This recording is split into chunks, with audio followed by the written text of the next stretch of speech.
My name is Alan Edwards. People call me Ali. I'm 49 years old and I've had ME or CFS since about October 2015. I had an infection in the autumn of 2015 and I never got over it. You know, the antibiotics cleared up the infection very, very slowly, but then I was absolutely wiped out with fatigue and exhaustion. I'd go back to work for a day and then go back to bed basically for a week, and that carried on until about January 2016. The GP first mentioned ME to me around January 2016, and I didn't know what it was. And because I have got a number of other sort of chronic conditions, he wouldn't make a diagnosis. We ran lots and lots of tests, blood tests and MRI and things like that. And finally he referred me to an endocrinologist in Worcester, which would have been about the summer of 2016.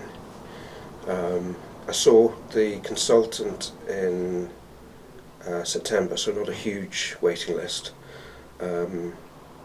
More tests, and April 2017 is when he made his diagnosis. Some things are occasional and intermittent, but every day there's a feeling of brain fog. It's very difficult to recall particular words. Don't remember, very poor short-term memory.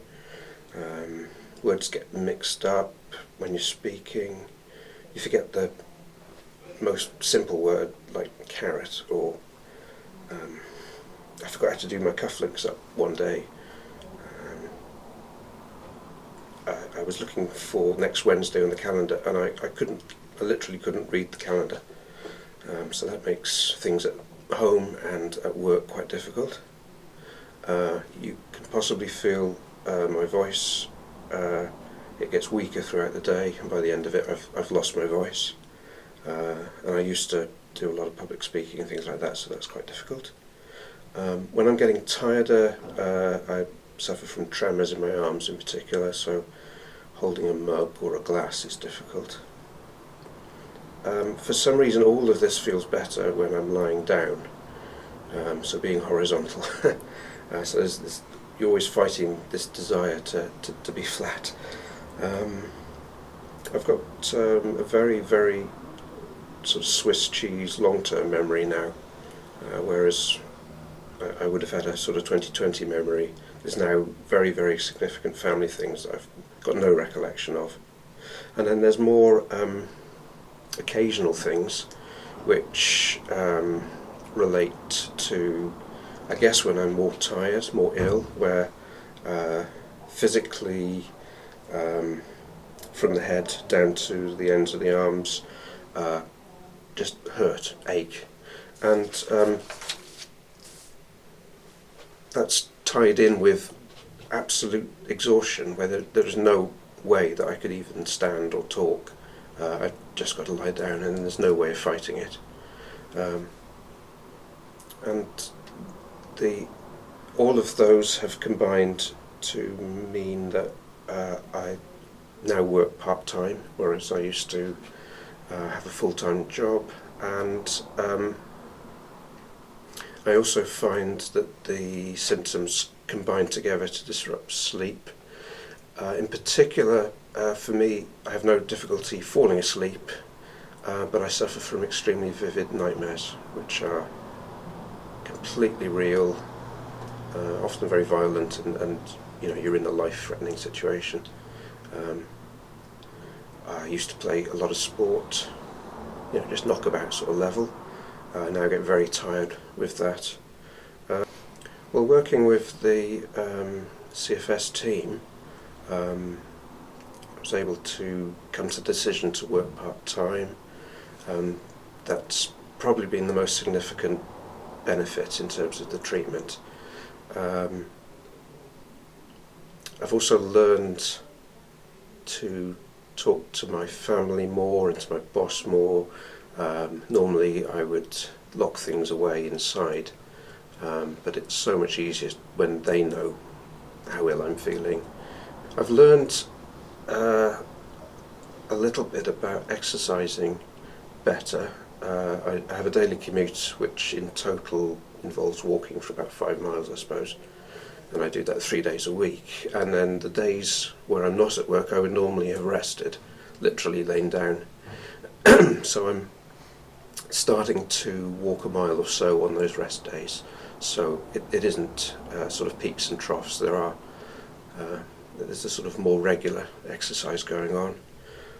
And when I have to rest, I've been actually setting an alarm. So during the day, if I do have to crash out, if I hear it, the alarm will wake me up in about an hour or so, which means a shorter rest. In that the rests are rarely very beneficial, but sometimes you just have to lie down. So by setting the alarm, the rest gets a little bit shorter and can get on with the rest of the day if I've sort of recovered a bit.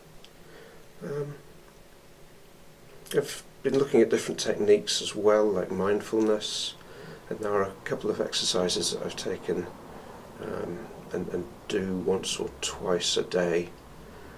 One quite regularly, and the other one when I spot if I'm feeling under pressure or feeling ill.